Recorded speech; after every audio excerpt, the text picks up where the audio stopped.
And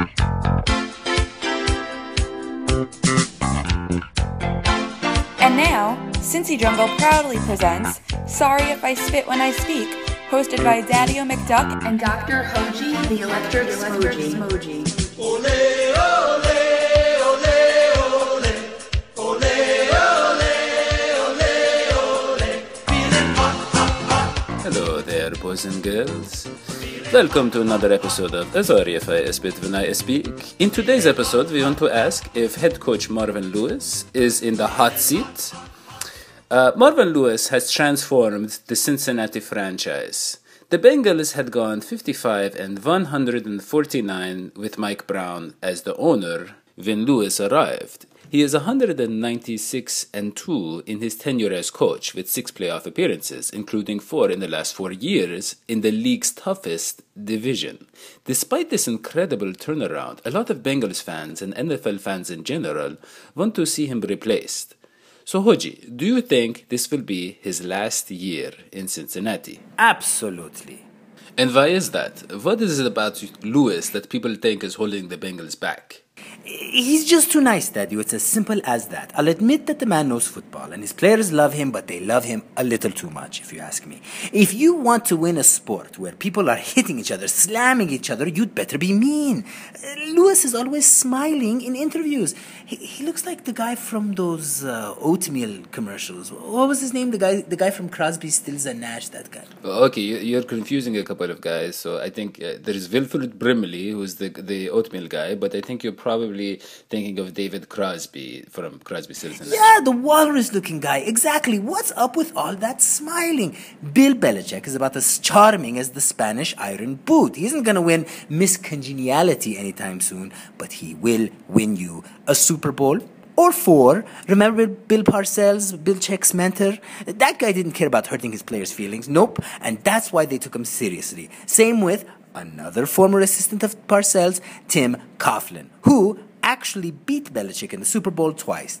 In this league, disciplinarians win, not warm and fuzzy players' coaches. But I mean, Lewis has actually gotten in trouble for a personality some see as insensitive at times. Okay, yes, he has shown flashes of having what it takes. He did show some attitude, some real fire before that Browns game, the one with Johnny Manziel, his first game as a pro. He called him a midget and it was just beautiful. Honestly, Daddy-O, I cried when I heard Lewis say that. Sure, the media ran with the story and he had to apologize, but I didn't care.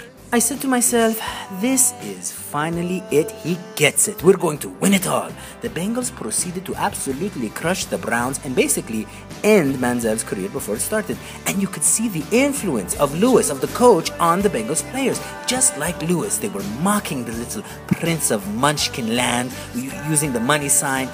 I thought we had figured it all out. I bought a couple of Super Bowl tickets, in fact. One for me and another for my friend, my longtime friend, David Bowie, who still, actually, believe it or not, does not appreciate American football. I thought this is how these Ziggy Stardust should be introduced to the NFL, with a Bengals revival and a Who-Day extravaganza. The next week, our mean streak continued with an utter embarrassment of Peyton Manning and the Broncos. It was lovely. But then we ran into the Steelers, the meanest, nastiest team in the history of sports. We got some nasty in, granted, but in the end, they out-nastied us. And in fact, stole whatever nasty we had, along with the AFC Central crown and our best player, AJ Green. And just like that, poof, we were back to our fluffy, nice ways and on our way to getting bounced from the playoffs. I actually ended up bartering my Super Bowl tickets for a home enema kit to some weirdo on Craigslist. But Hoji, people's criticism of Lewis is that he gets out-coached, not that he's too nice. Well, that's just part of his weak personality. He always wants to play things safe, take the cautious approach. On the field, in personal matters, that's why he doesn't have the walnuts to win when it matters, like our quarterback. So which one is it? You always say Dalton is the problem, and now you're saying it's Lewis. Let me break it down to you, Daddy-O. Dalton, in Big Games That Matter, plays like a skittish and formerly abused cat.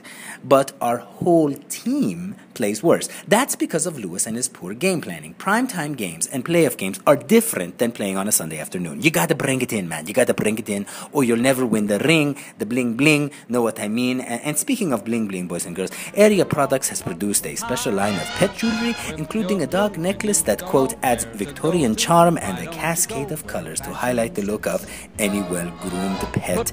If you're tired of your dog looking at you longingly as you step out, all dappered up for a night on the town, consider spreading the wealth and taking that next step to animal equality by purchasing an accessory from SpoilYourPets.com.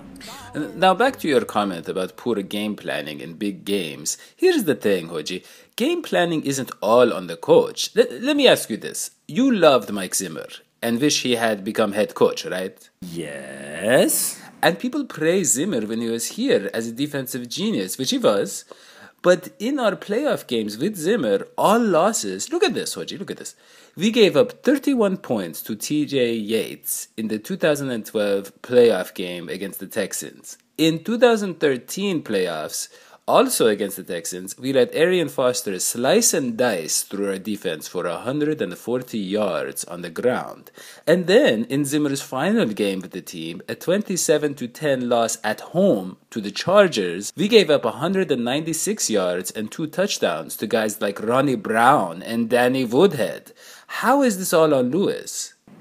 Look, when your general is timid and weak, it's hard for the colonel to win the war. Let me give you an example from history, Daddy. Your general, George McClellan, was seen as too cautious and patient in the Civil War. He missed opportunities to hit the rebels hard and to end the war. He thought he was saving the lives of his army with his kind and gentle approach, but he actually extended the length of the war and lost a lot more lives just by not finishing off the smaller Confederate army. President Lincoln dismissed McClellan after the bloody and inconclusive Battle of Antietam in September 1862, and you know the rest is history. Ulysses S. Grant was promoted to Lieutenant General in 1864, and he would show a cutthroat attitude, shutting down the Confederates' economy, destroying homes, farms, railroads. The war ended when, Daddy, in 1865, 3 years later. Why? Because the ruthless Grant had risen the ranks and replaced the weak McClellan.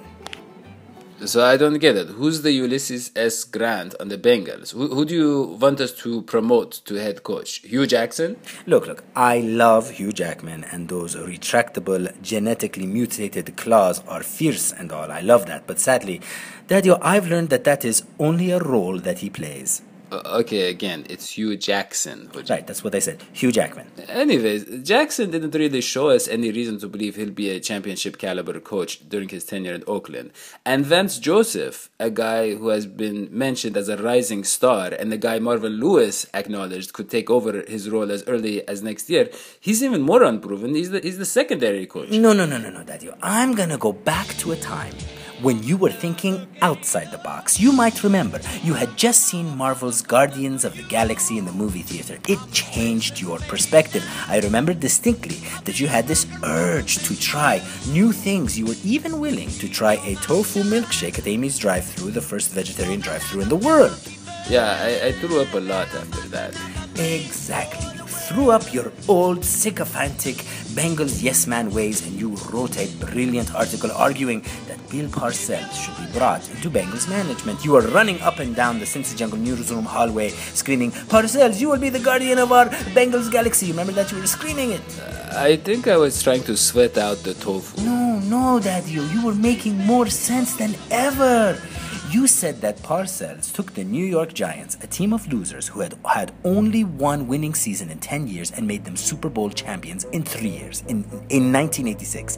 And that he took over the Patriots at the time when they had 4 straight losing seasons. You remember what you wrote? You said, after 3 years, in 1996, the Patriots found themselves in the Super Bowl. Then he revived the Jets, a 1-15 team when he arrived, taking them to the AFC Championship game in a matter of 2 years. Cowboys?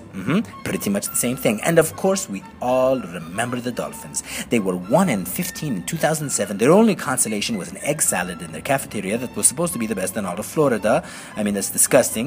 Chicken Menzies, that was their feel-good food. But anyways, Parcells comes in as Executive Vice President of Football Operations, and they become only the second team in NFL history to accomplish a 10-game turnaround. Yes, but as others have pointed out, he's 73 now. So what? It's not hard for old people to scream and tell people to do stuff. Al-Baji Qaed al-Sibsi is pushing 89 years old, and he's the president of Tunisia. Which one is harder, Daddy-o? Coaching a team that will play once a week for 16 weeks, or running an entire country that is known as a model of democracy in North Africa? General Telmo Oswaldo Vargas Banal Cesar is 102 years young, and as far as my friends in Ecuador tell me, he's still as opinionated as he was back in 1966 when he overthrew the military junta. Don't be ageist, man. I just don't see Parcells coming out of retirement to coach the Bengals. But to get back to Marvin Lewis, another thing to consider, Hoji, is that he has played a huge role in building a great roster for us. Remember when he refused to sign another contract with the Bengals unless he saw some changes and was given more say back in 2011? Since then, we've made the playoffs 4 straight times. We've drafted as well as anyone in the league, keeping a league-high number of guys, draft picks on our roster. And we're bringing in the right kind of guys, high-character guys. Remember when we were infamous for having the most number of off-the-field incidents?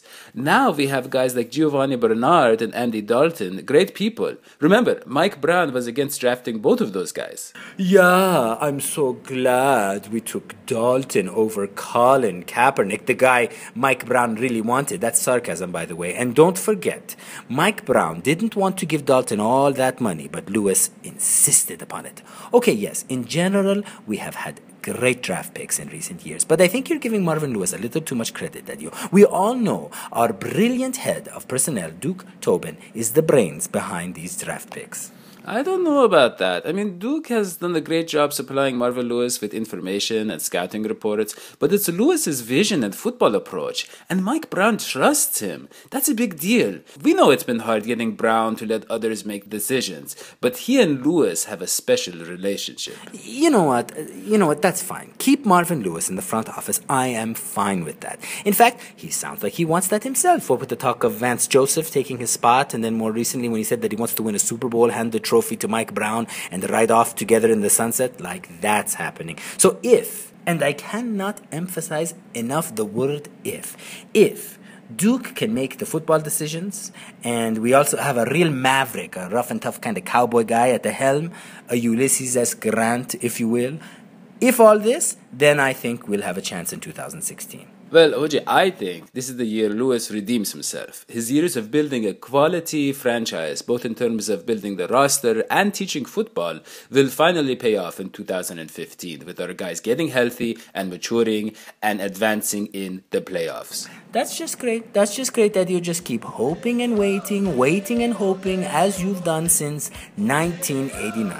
As Confucius tells us, the hardest thing of all is to find a black cat in a dark room, especially if there is no cat. Well, Bengals are orange, so anyways. So that's our episode. Thank you for listening to SRFI Spit When I Speak. Bye, everybody.